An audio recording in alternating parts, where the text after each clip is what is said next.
The David Pakman Show at davidpakman.com.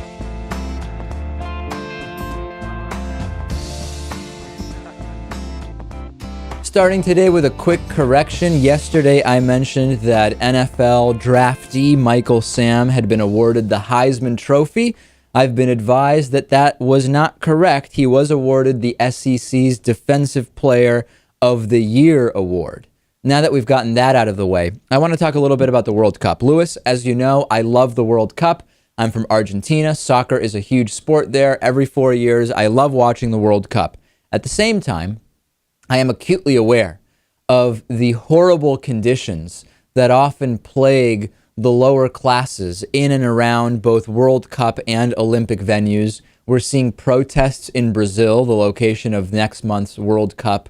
We are seeing protests over the spending of $450 million on building a new stadium, the pushing out and kind of concentrating of poor people into very specific areas with reduced mobility. It's the exact same thing we always see. And typically after the World Cup or Olympics leave the area, it is not a particularly good situation afterwards. If you look around the world, many of the Olympic villages basically abandoned apartments at this point, not really being put to use. So I don't know. I'm split because as much as I love the World Cup, I worry that I'm in some way contributing to the problem by just watching the games. Yeah, and I understand the tradition of having the World Cup in different places all over the world. It's a worldwide event. It kind of makes sense. But I think that considering what we've seen, it really makes sense to only have the World Cup in places that can handle it and in places that it makes sense and where people won't be kicked out of their homes, suppressed, herded into certain areas like cattle. That doesn't make any sense. And even so much of the general comments we hear like, oh, well, it brings so many people in, it's really great for small businesses. It's good for some small businesses, but as we've seen many times, all of the vendors selling Olympic or World Cup related gear right around the venues, those have been brought in as well. They may be employing some local people to run the stands on a short-term basis, but the lion's share of that money is going to the big corporation that sets up these worldwide gear, apparel sales locations. And I don't know, is it any way is it hypocritical for me to enjoy watching the games when I know that all of this stuff is going on? Can we divorce the two things from each other? I don't know. Should I be boycotting the World Cup? I don't think we should be boycotting the World Cup. I enjoy watching the games too. It's a good sport, and it's still the World Cup. But yeah, something's got to change. I mean, it's even a problem for the tourists in certain areas because now we have officials in Brazil telling tourists that if they get mugged, not to yell and things of this nature. So it's overall a pretty bad situation. Last week, we talked about the gun lobby's opposition to so-called smart guns. These are guns that require either a fingerprint verification or that you wear a certain wristband and that the wristband be within a certain distance of the gun in order for it to be fired. And I got a ton of emails, some supportive of my view that the NRA and other gun lobby groups are completely incorrect to oppose smart guns. And then I got some other emails that disagreed with that. So some of the arguments against smart guns, to be honest, weren't very good. Some people said, well, if these guns become available at all, next thing you know, everybody will be forced into only owning smart guns. That doesn't really seem very likely to me.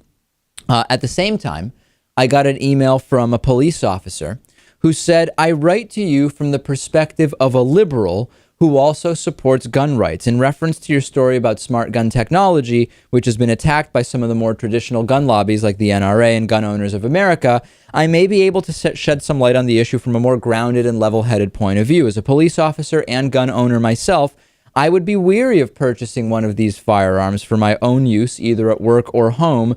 Just from a Murphy's Law standpoint, I want few moving parts or other potential points of failure between me and my weapon. Quite often, my work takes me into dark, dirty, muddy, dusty, and wet environments. I've seen all kinds of equipment fail at inopportune times, and usually the fancy, shiny stuff is the first to go. The decision to use lethal force in an encounter is one that must oftentimes be made in fractions of a second, and any delay which could hamper my ability to effectively deploy a firearm in defense of myself, fellow officers, or the public could cost lives. So he goes on to talk more about smart gun technology, and he says it is a glimmer of common sense, but that he's skeptical carrying a gun daily and ready to employ it at a moment's notice. He wants to be able to not have anything that might impede that ability. I understand that. There's another argument which I received from Joe, and this is really, really good, which is catching up on the smart guns. Joe says, I'm not looking at this the right way at all. The reason that the NRA opposes this is not because they think it's a restriction of freedom, but because one of the ways that you sell more guns is by people believing that the world is more dangerous. And this smart gun technology actually would make the world a safer place, the country a safer place. And that would hurt gun sales because fewer people would buy guns if they didn't think they needed a gun to defend themselves. So that's actually really interesting, Lewis, which is the idea that smart gun technology might actually reduce crime and it might sell fewer guns if people realize they don't necessarily need a gun. That's an interesting point. It's scary to think that the people at the NRA are actually considering that. I do agree with some of what the police officer, who we're not identifying, says as well, which is Murphy's Law. If you have fewer parts that could break, that is going to lead to a more likely successful firing of the gun. I don't disagree with that. However, the strict and fervent, to use Lewis's new word, opposition to smart guns from groups like the NRA, since I know their number one priority is selling more guns regardless of the costs, of course I'm going to be skeptical about their position. Indeed. And I'm going to agree with the police officer from his point of view. I certainly wouldn't want to take one of these out into the field or at work with you. But if you just keep it in your dresser at home, I don't think that it would be much of a problem there. All right. We have yet another state where a gay marriage ban has been struck down. Yesterday, we spoke of gay marriage licenses being issued in Arkansas after a gay marriage ban was overturned. And now we have a federal magistrate in Idaho ruling that the state's ban on same-sex marriage is flat out unconstitutional. This is U.S. District Magistrate Judge Candy Dale, who wrote in the decision that Idaho's law banning same-sex marriage unconstitutionally denies gay and lesbian citizens their fundamental right to marry. Governor Butch Otter, already says that he intends to appeal the case. Judge Dale did not stay her ruling, but it does not go into effect until Friday, the day after tomorrow. So there is still an opportunity for a delay or stay or moratorium to be put in place. Brian Fisher from the American Family Association was actually involved in the writing of Idaho's ban on same-sex marriage. He is flipping out on Twitter saying, hey, I'm co-author of the Idaho Marriage Amendment just overturned by a judicial tyrant. The governor should ignore the unconstitutional ruling. Then he tweeted, overthrow of federal tyranny can begin today in Idaho if the governor orders clerks not to issue same-sex marriage licenses. And then tweeting, Governor Butch Otter, Idaho and a subjugated nation turns its lonely eyes to you. What will you do? People are emailing me shocked about this. When they heard about Idaho, they were completely shocked that the governor's name is actually Butch Otter. People in disbelief, Lewis. I'm in disbelief, too. I couldn't have predicted that. I don't know why you would use that nickname when you are in such a position. But I guess things are different in Idaho. I don't know. Key point, though. There is no fundamental right to discriminate. Not even if someone says that their God mandates it. There is no fundamental right to discriminate. And we're seeing a serious wave of momentum, Lewis. I mean, at this point, this is happening faster than any of us predicted several years ago. We are seeing states like Arkansas, Utah, Idaho taking steps towards the legalization of marriage equality. And I just think this position that my God says I need to discriminate and therefore the law should allow for it is just not really flying in courts of law anymore. It's not holding up. And it's funny that it's the Constitution that all of these people praise that is being used as a reason to overturn these marriage bans, which they love. So they must be quite conflicted. I have some hilarious stuff involving Republican Florida Senator Marco Rubio. This is all related to climate change. I have two clips for you. The first one is from yesterday. Marco Rubio was unable to name a single source for his climate change denial point of view when he was asked, why is it that you deny human-based climate change? Can you tell us where you got that idea? And his answer, completely unsurprisingly, contained no citations of any kind. Take a look. What information, reports, studies, or otherwise are you relying on to inform and reach your conclusion that human activity is not to blame for climate change? Well, again, I mean, headlines notwithstanding, I've never disputed that the climate is changing, and I pointed out that climate, to some extent, is always changing. It's never static. That's not the question before me as a policymaker. The question before me as a policymaker is if we ban all coal in the U.S., if we ban all carbon emissions in the United States, will it change the dramatic changes in climate and these dramatic weather impacts that we're now reading about? And anyone who says that we will is not being truthful. The truth of the matter is the United States is a country. It is not a planet.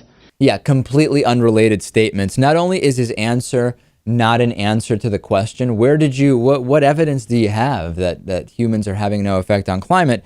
He actually is slightly walking back what he said over the weekend, which is that he doesn't believe human activity is causing the dramatic changes to the climate. Instead, he's saying, well, even if that's the case, which maybe it is, maybe it isn't, the United States alone can't really do anything about it. And he's actually, this is a really interesting thing. Marco Rubio is correct that the U.S. can't unilaterally, without the help and involvement of other countries, help to resolve the climate change crisis that we have. But the U.S. accounts for 19% of the entire planet's carbon emissions. So while, yes, it's true, the U.S. can't do this alone, the U.S. has a huge, huge opportunity to drastically cut carbon emissions more than any other individual country. It shows a lot about the way this man thinks when he thinks that cutting 20% of the world's carbon emissions just wouldn't be worth it because other countries are still doing it too. I mean, can't we set a good example here? Well, that's can't we the other thing. Can't you just do the right thing? If he believes that the U.S. is the best country, is the leader, why wouldn't he think that by making a big dent in the 19% of world carbon emissions, he wouldn't get other countries to follow? Other countries should be eager to follow the leadership of the United States. And then this is really funny. He was interviewed on CNN, and in order to cast doubt on what President Obama has said about climate change, which is it's real and it's here and we have to deal with it, Marco Rubio said that the president is not a meteorologist. How that's related to this, I really don't know. Maybe he meant climatologist, but it's true. He's not a meteorologist. Take a look at this. Do you agree with that urgency? You know, listen, I think severe weather has been a fact of life on Earth since man started recording history. I understand that there's a vast consensus of scientists that are saying that human activity is what's contributing to changes in our climate. I think it's an enormous stretch to say that every weather incident that we now read about the majority of them are attributable to human activity. But here's what we need to deduce as policymakers, because that's what the president is. He's not a meteorologist. And here's what the president needs to be focused on, and that is... Yeah, I mean, he's right, Lewis. President Obama has never said he's a meteorologist. He has never pretended to be a meteorologist. However, I don't know how being a meteorologist is relevant when you have actual climate scientists explaining to you in a 97 to 3% proportion that humans are having an effect on the climate. It's just good to have on the record one of the 5 true things that Marco Rubio has ever said. Lewis, let me make another point. President Obama is not a brain surgeon. He's just not. And that is something I think everybody needs to know when it comes to climate change. Which is why Obamacare has to go, David. Right. That's actually a good point. Yeah, President Obama is not a surgeon, and therefore the Affordable Care Act must be repealed. Let's try to pass that repeal 40 times in the House, unsuccessfully, of course, eventually. Okay, let's take a break. We're going to have Hatriot Mail for you today. We're going to have a serious debate today with investigative journalist James Herson about whether the conspiracy theories around RFID mandatory implantation have any credibility whatsoever, and we have so much more coming up today. The David Pakman Show at davidpakman.com.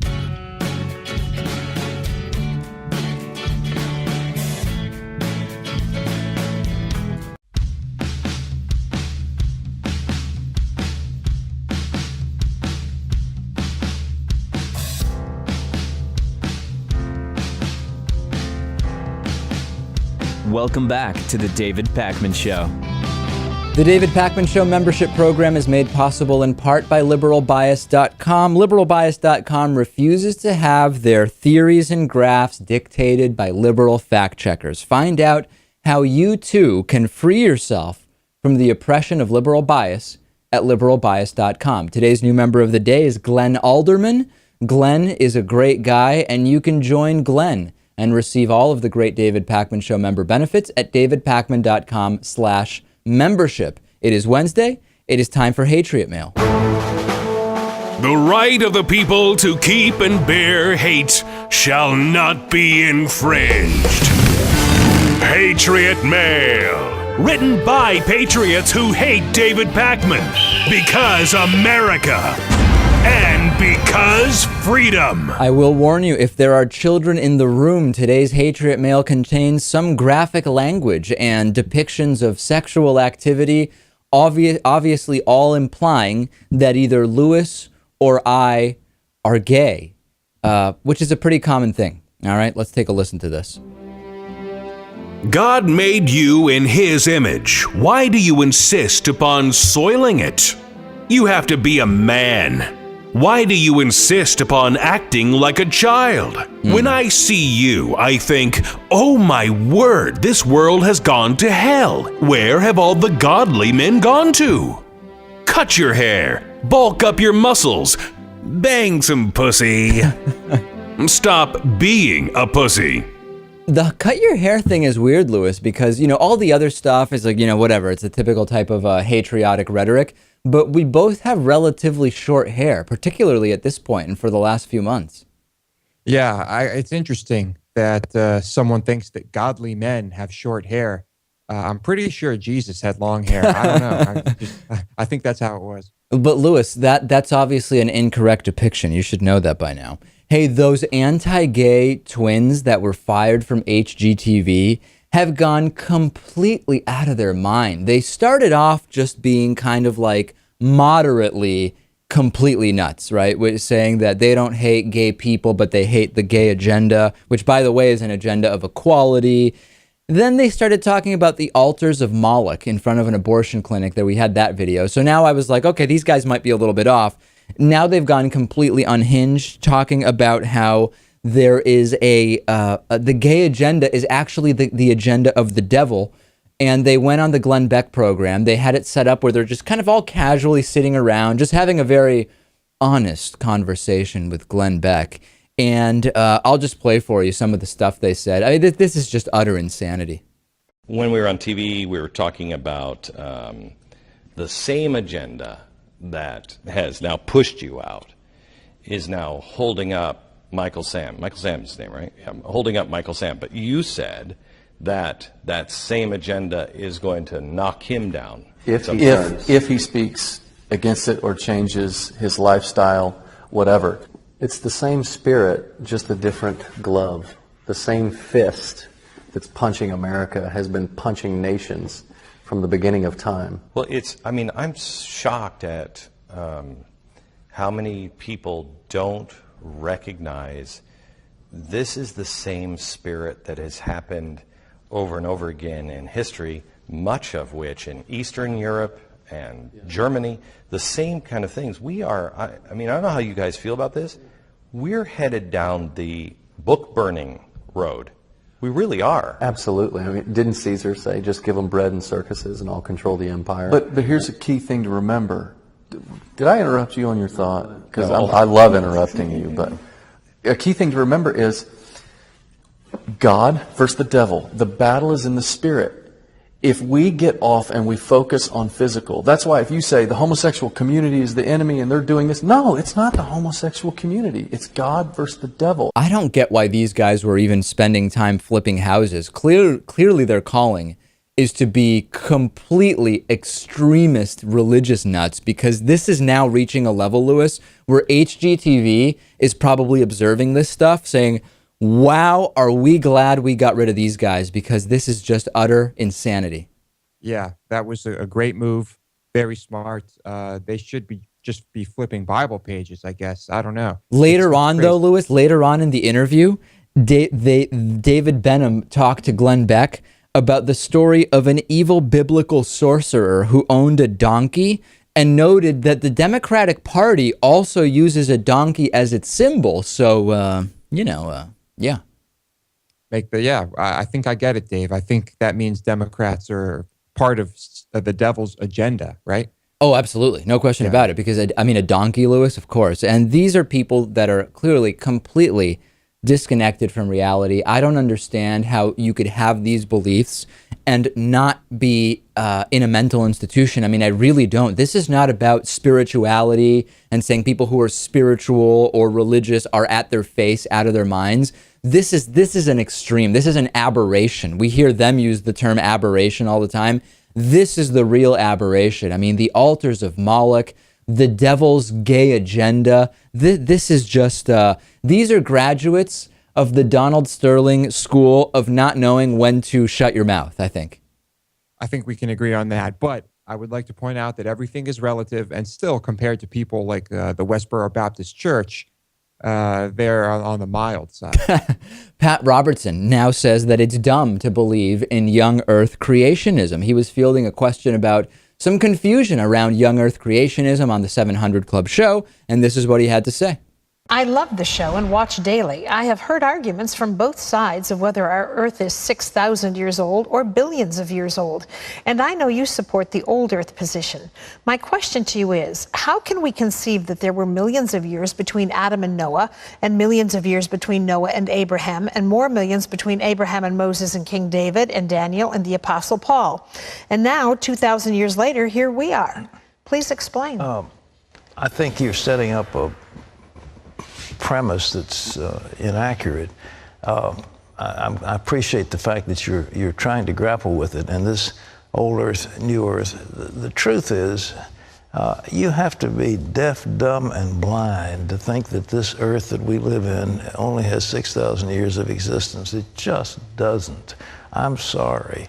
I've got some interest in oil, and you're now drilling in the Jurassic zone 65 million years ago. When those dinosaurs were here, they were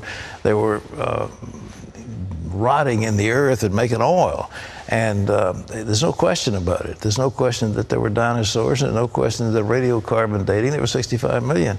There's no question that some of the other things were much older than that, and we have so many geological records. Now, unfortunately, as logical as Pat Robertson was at the beginning there, he eventually went into trying to do the kind of Bible apologia around, well, one day meant something else, and still trying to back up the creationist myth. But that's okay. He still had a solid minute and a half of sensible talk.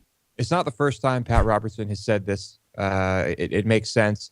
And I'm glad he's at least trying to open people's eyes to the fact that there are like bodies and civilizations we have complete proof of that are older than 6,000 years. I mean, you're really doing yourself a huge disservice if you walk around telling people that you think the Earth is 6,000 years old. The problem is Pat Robertson is going to have to sit down with his news team, because his own TV network is constantly promoting young Earth creationism. There seems to be a little bit of a disconnect there. But as we know, double standards and internal hypocrisy are more or less the calling card of many of these ideas that we hear. Let's take a break. Facebook.com/David Pakman Show. James Herson next on mandatory RFID chips.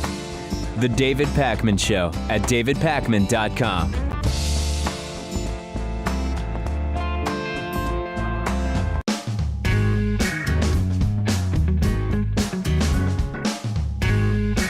Welcome back to the David Pakman Show.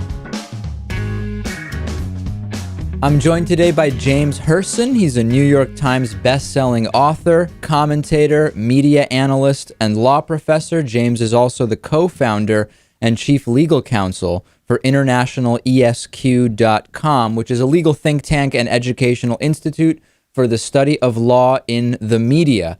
James, great to have you on. We haven't interviewed you before. You've done investigative stories on a number of different topics, and one is on microchipping and what you consider to be the possibility of mandatory microchipping in the future. So let's start at the very top. When you talk about microchipping broadly, what are we talking about?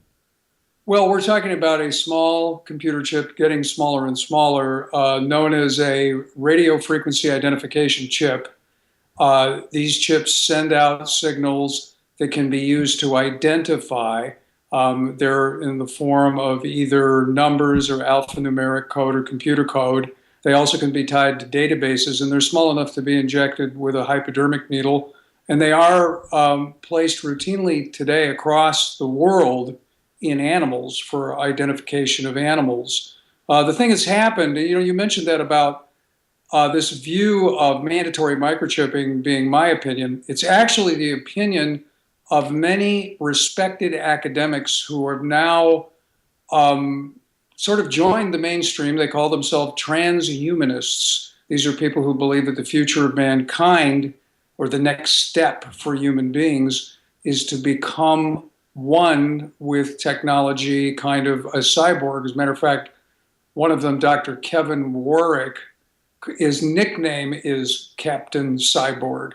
And these folks and their followers, including many young people who call themselves biohackers, have injected themselves with these chips, many times using the chip kits that are sold for animals, and done various things with them. Right now, what most of them are doing is opening doors, starting cars, interfacing with technology with their smartphones or computers and things like that.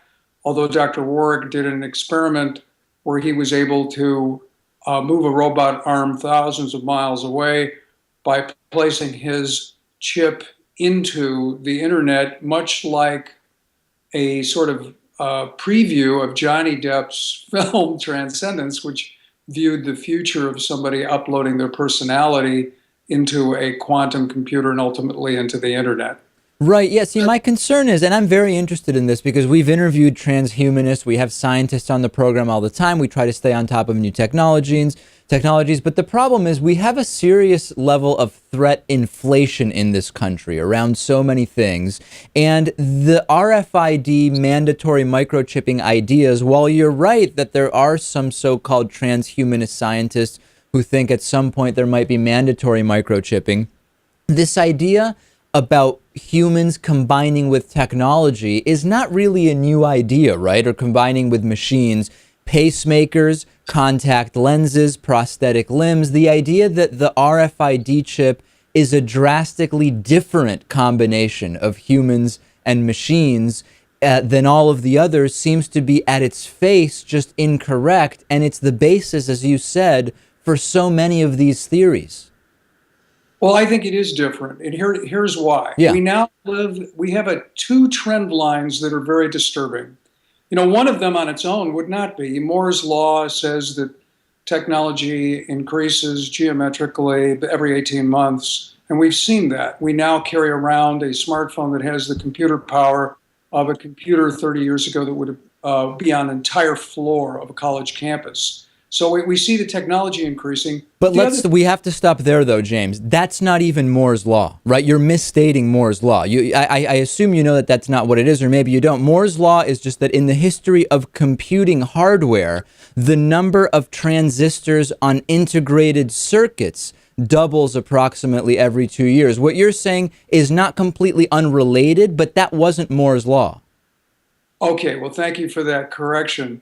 But the fact is that technology is increasing at a extremely rapid pace. No question about it. If we look at the history of humans, if you look at the last 100 years, right, I mean, we've seen exponential technological growth, no question about it. And we now have also an increase in the world in authoritative government throughout the world. Now, and if you look at history, you just talked about history, the norm for human beings was not the freedom that we enjoy in the West. The norm was people living under tyranny.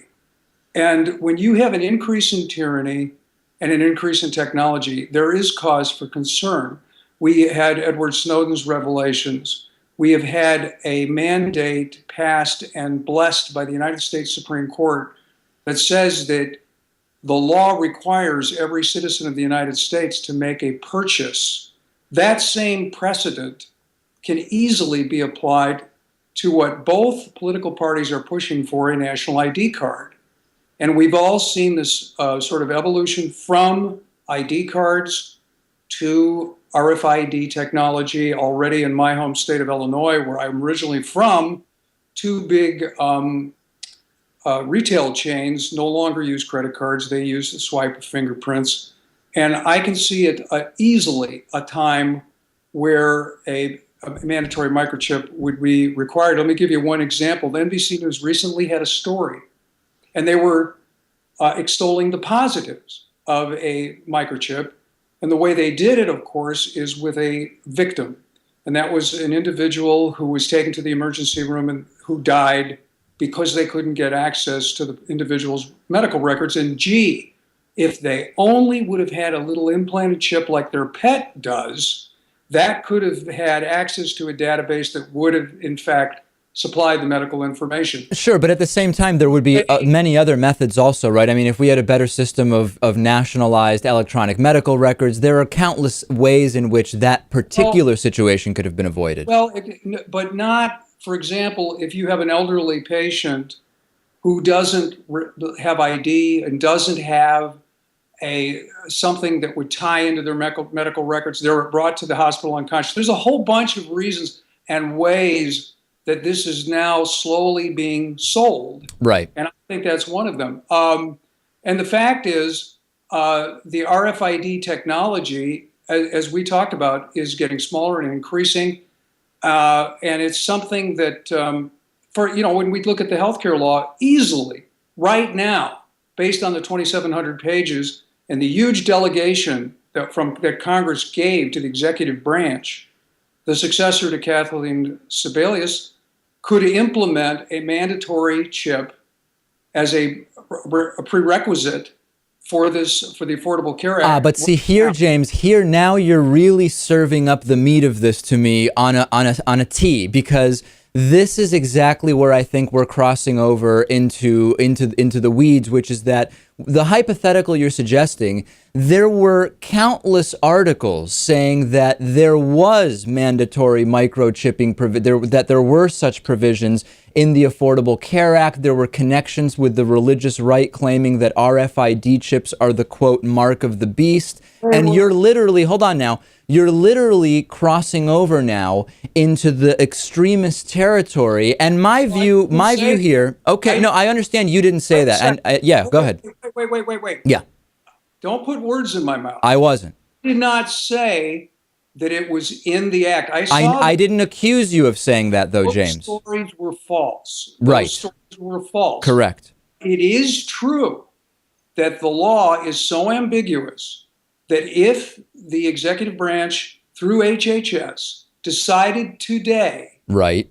to require as a condition of their policies that they're issuing on the state exchanges that people were chipped, that law, that power exists based on the precedent of the United States Supreme Court. I disagree with you. I completely disagree with you on that, but it would be up to the Supreme Court to decide. You or I are not going to ultimately decide that. No. The case says that using the taxing power, that it is now okay to mandate that citizens purchase something or pay a penalty. If you can mandate that citizens purchase a service or a product, you can also mandate that they purchase an RFID chip. I'm sorry, that's what I happen. I'm a lawyer. I've appeared in front of the Supreme Court.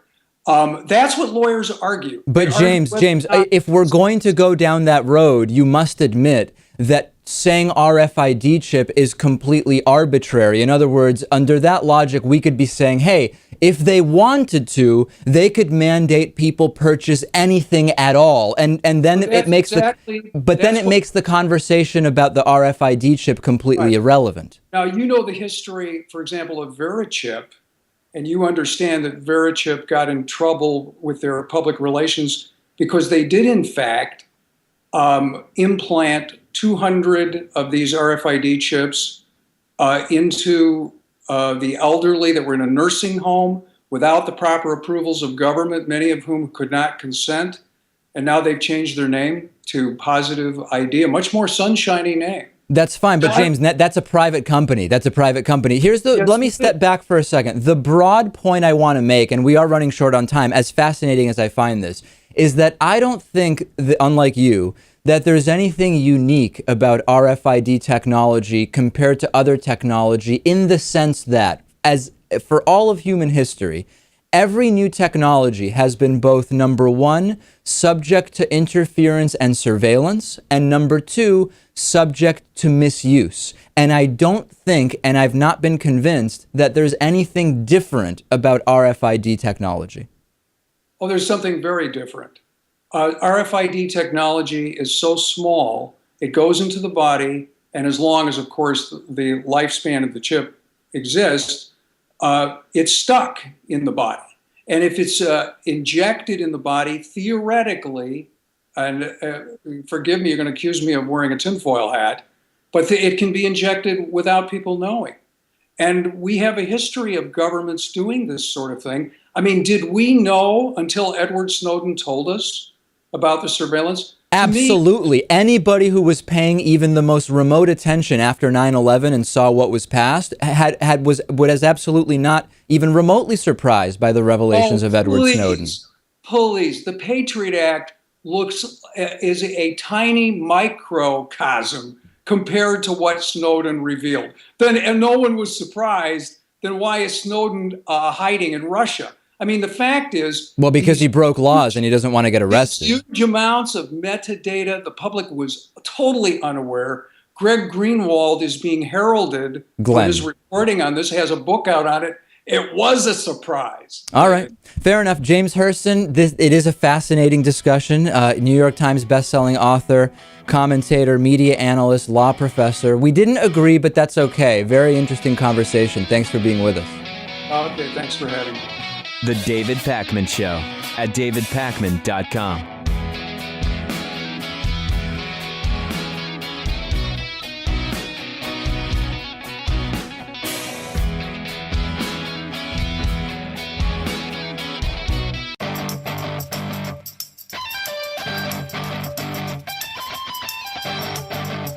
The David Pakman Show at davidpakman.com.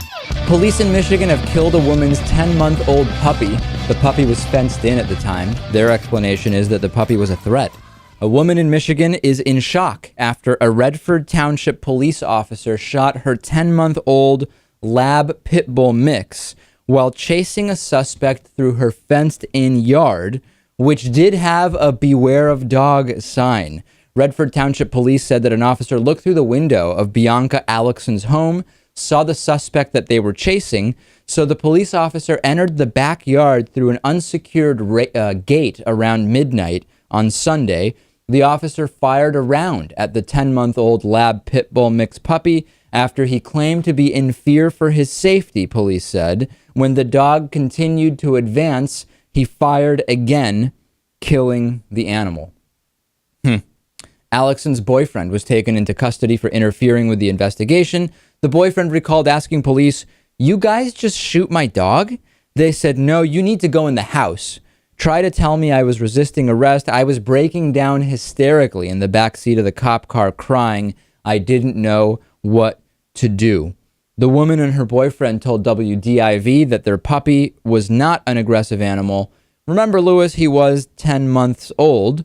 Police said, hey, listen, everyone here loves animals. It's the last thing we want to do, but we have to protect ourselves. And they're saying that killing the 10-month-old puppy that was fenced in was absolutely the correct thing to do. preemptive shootings. It's not the first time I think that we've covered a story about a cop preemptively shooting a dog because they thought that they were in danger.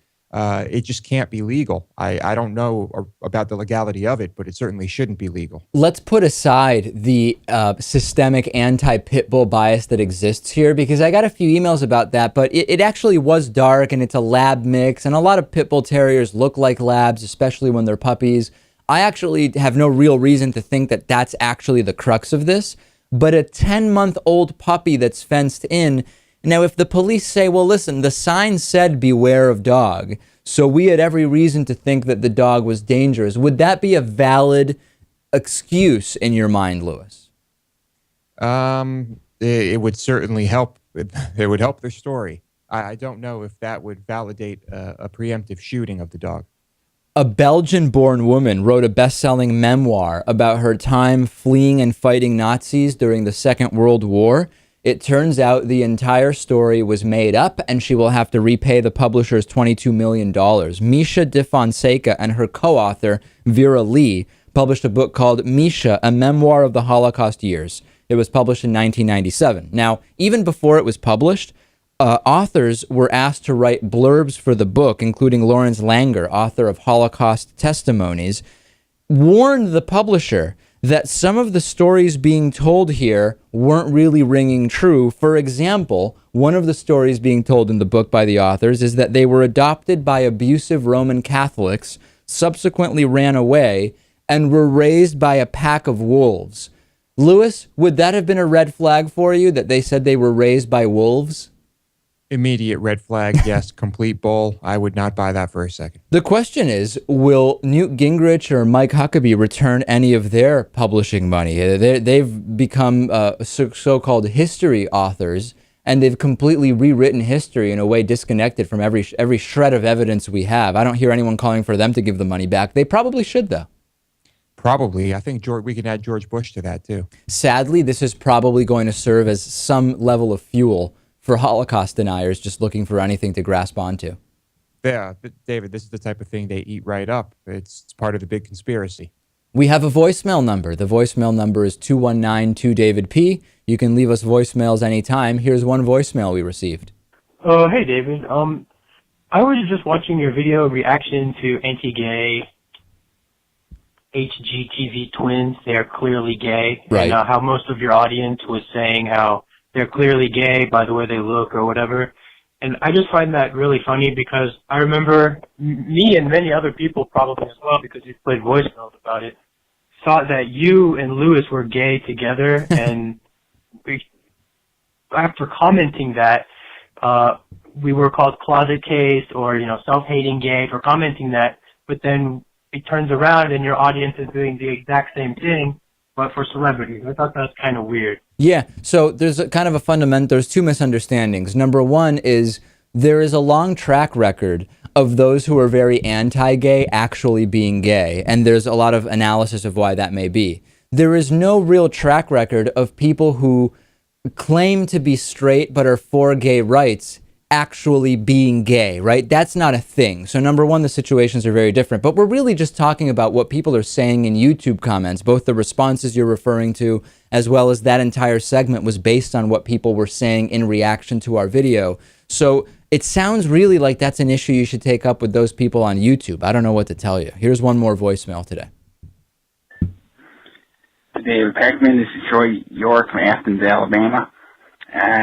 Just wanted to say something about what you were talking about Lincoln, Nebraska, and talking about stress levels. And I think what you said was one of the most pompous, typical 20-something liberal bull thing I ever heard. You've never even been to Lincoln, Nebraska, and for you to even make comments, first of all, that's a college town, so they have plenty of your sushi restaurants and other crap. Listen, my comment about Lincoln, Nebraska, I wasn't randomly picking Lincoln, Nebraska. Lincoln, Nebraska, according to the study in question, said that by their factors, Lincoln, Nebraska was one of the least stressful cities in the country. My criticism was not that they didn't have sushi places, and my comment was merely that there are many factors outside of those that were taken into consideration in the study that would affect someone's enjoyment in a particular city. I don't think that in spite of there being sushi places in Lincoln, nobody would argue that Lincoln, Nebraska is one of the cultural centers of this country. It is not one of the media and entertainment centers of this country. That's all I'm saying. It was not a criticism. And while I haven't been to Lincoln, I have been to countless southern and midwestern cities, and every city is different, and there were no insults there. So I apologize if that was misunderstood. Excellent bonus show today. People outraged at Jews versus Nazis beer pong. Clay Aiken, former American Idol contestant, wins a primary race in North Carolina, and much more. Talk to you on today's bonus show.